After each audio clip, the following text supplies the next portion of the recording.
What up, guys? The Bench Buddies are back with our college football week 11 preview and picks. But before we get into it, hit that subscribe button down below to be entered into our giveaway. And before we talk about last week's results, we got to talk about the college football playoff rankings and how this week is going to be a big week for that. And even last week, you can see with a lot of ranked matchups, kind of eliminated some teams. But out of all those games last week, which one kind of has your head thinking that maybe this team could possibly squeak into the playoff? I think the Alabama game, obviously I picked LSU, but I think that's a huge win for Alabama. Pretty much locks up the division. I know they go to Kentucky this week, but they have a pretty easy road to get to 11-1. So it looks like it's going to come down to them in Georgia. Maybe they both get in if Alabama wins. We'll see, but everyone wrote off Alabama, yet here they are. Yeah, for me, I'm going with the two losses that we both picked, Oklahoma and Notre Dame. Notre Dame had the outside shot of possibly getting into the playoff if a lot of things were to happen because they had that strong schedule. Then you have Oklahoma, and they just need a win really badly this week after losing two straight now. But, obviously I got you last week with one pick, and we'll look to change that this week. And we'll start that with the Friday game, a very good game out west. And I'm sure not a lot of people on the East Coast are going to watch this game because it has no relevance to them.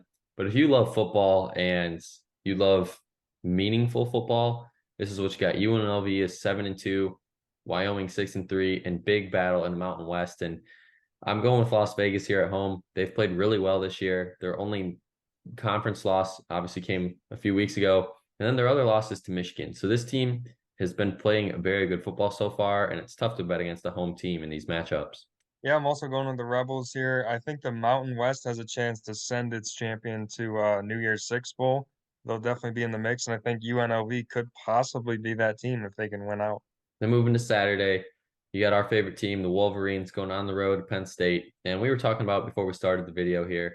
If Michigan wins out and does all this, what's the next excuse that they're going to come out with? They're not cheating anymore because obviously that sanction's been, up in the air. So at this point, that's just on you. And if Michigan comes out, wins this game, and you know, my bias aside, I think it's kind of tough for me to not take this Michigan spread here at 4.5. Penn State can't show up in big games. That's just a matter of the fact in the last 5 years. They just don't. And Drew Aller in the offense against Ohio State's defense was MIA, just decided to not show up. And if they have a repeat performance like that, I think it's going to be a lot uglier game. So give me those Wolverines. Yeah, I agree. I've been seeing a lot of people say like this is the first real team Michigan's playing, so Penn State's gonna pull the upset. But Michigan has a lot of the guys coming back from last year's team who obviously played a lot of big games, won a lot of them as well. And I think a lot of people are just glossing over the fact of how good Michigan really is, just based on how easy of a schedule they've had. But this team is really good. I think they're, you know, at worst the second best team in the country, and I think they're going to prove that this week. Tough road environment, but I think they come out there with the win. I don't see Penn State doing much on offense. And then if you're not a Big Ten fan, you're going to probably be tuning in this one, Alabama and Kentucky. And Kentucky could give Alabama a run for its money, but more than likely, Jalen Milroe has found his groove and will overpower the Wildcats. And he's the reason why I'm taking Alabama here. They've finally figured out the offense, and Alabama is a very scary team right now. Yeah, I agree. I think that line is actually a little. I don't know if I would trust it if I'm a better. I would think hammer the Alabama spread, but it's screaming like Vegas knows something here. But I still think they're going to go in there and get the win. I don't think Kentucky has anywhere near the talent to compete with Alabama in this game, even at home.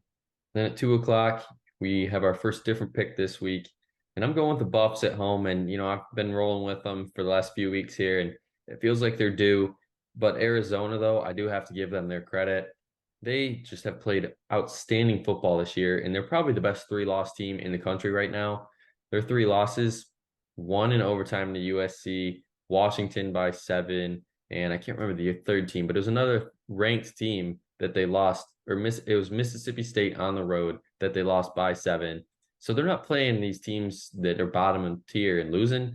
They're playing good teams, but I think Colorado's got to get a win at some point because they're streaking the wrong way, and I think this is that game.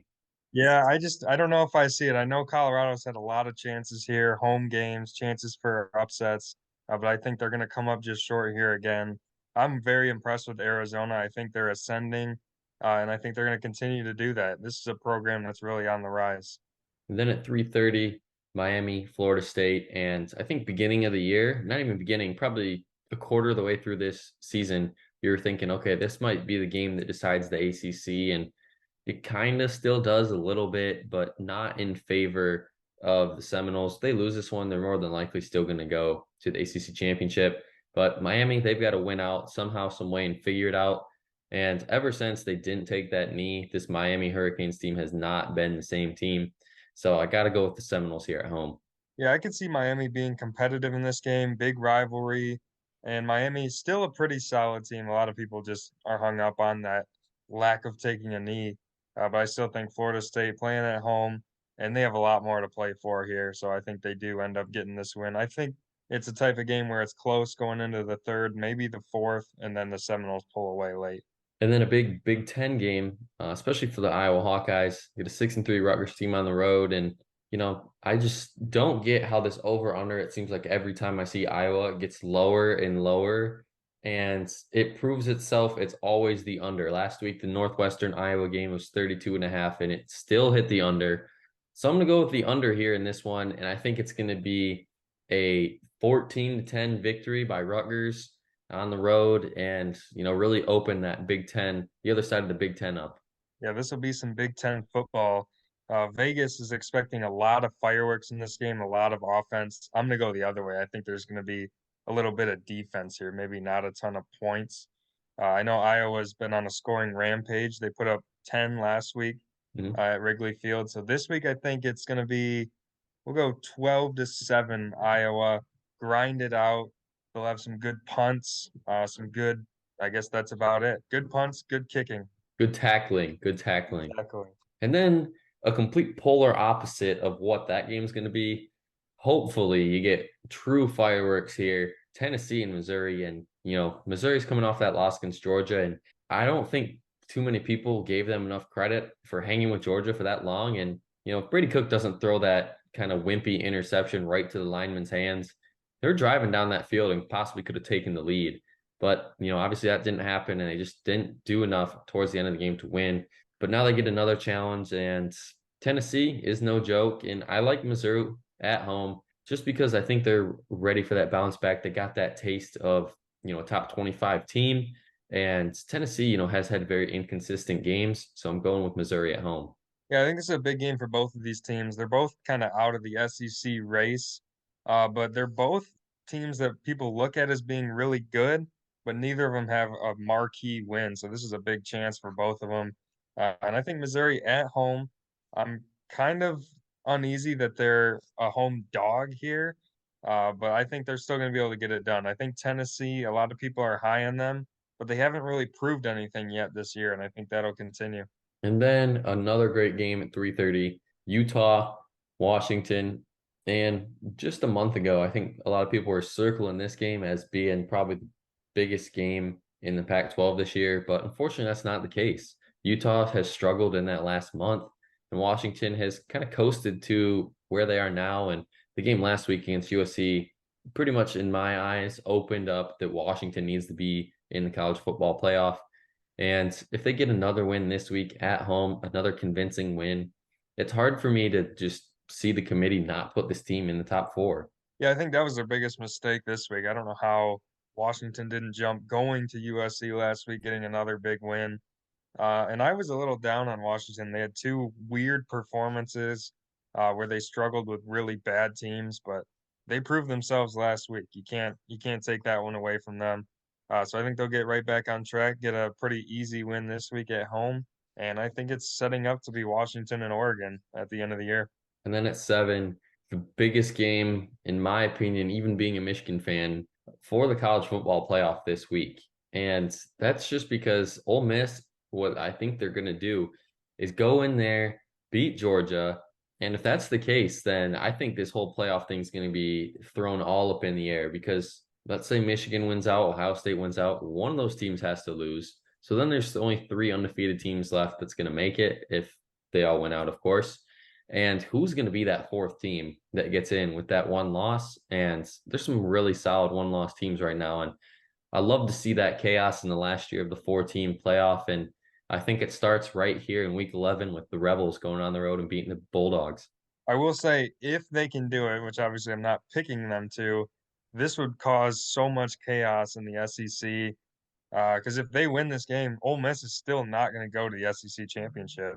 So who Mhm. would get in? A one-loss Georgia who wins the conference, or one-loss Ole Miss who didn't win it but beat Georgia? It'd be a mess. But as for the game, I think the Dogs have too much on offense. Ole Miss, their defense is not quite there yet. I think they're about a year away. But I think Georgia, especially at home, is going to get this win. Another close one though. Then on Fox, a game that Oklahoma desperately needs to win after losing their last two. Then West Virginia has been a sneaky team that's really put away some solid teams and very convincing wise, but then hasn't shown up in these big games. And that 13-point spread, I think I like the Mountaineers if we're taking spreads. But for straight pick, obviously I got to go with the Sooners, and it's still tough to bet against the Sooners even after the recent woes. Yeah, I agree. Tough loss last week for Oklahoma, but I think they bounced back. And they still have a slight chance of getting to the Big 12 championship. They need a lot of help, but still a lot to play for. Still could be a New Year's Six team, and I think they'll be able to get the win at home and bounce back. And then at 10:30, USC, Oregon, and this is USC. I just think they're going to come in and try a lot of new things on defense because at this point you got nothing to lose. You're not playing for the Pac-12 championship. You're playing to eliminate someone else from the Pac-12 championship. And then if USC can somehow pull off this upset against Oregon, then your guess is as good as mine in who's getting in that Pac-12 championship because USC would still only have two losses in the Pac-12. Utah could have only two losses if somehow they pull off the upset against Washington. And Pac-12 could get very crazy very quickly if USC wins this game. But I don't think that's the case. Bo Nix, he's looked exceptional ever since that Washington game. He's just been on another level. And I think the Ducks win big here. Yeah, I think Oregon has looked just as good as anyone in the country since that Washington loss, maybe even in that loss. And I think that'll continue here. I don't know what to expect from USC now. I mean, basically their season's done. Only thing they had left to play for was the Pac-12, and that's pretty much gone. So I think this could go one of two very different ways. But either way, I think the Ducks are going to be able to pull it off at home.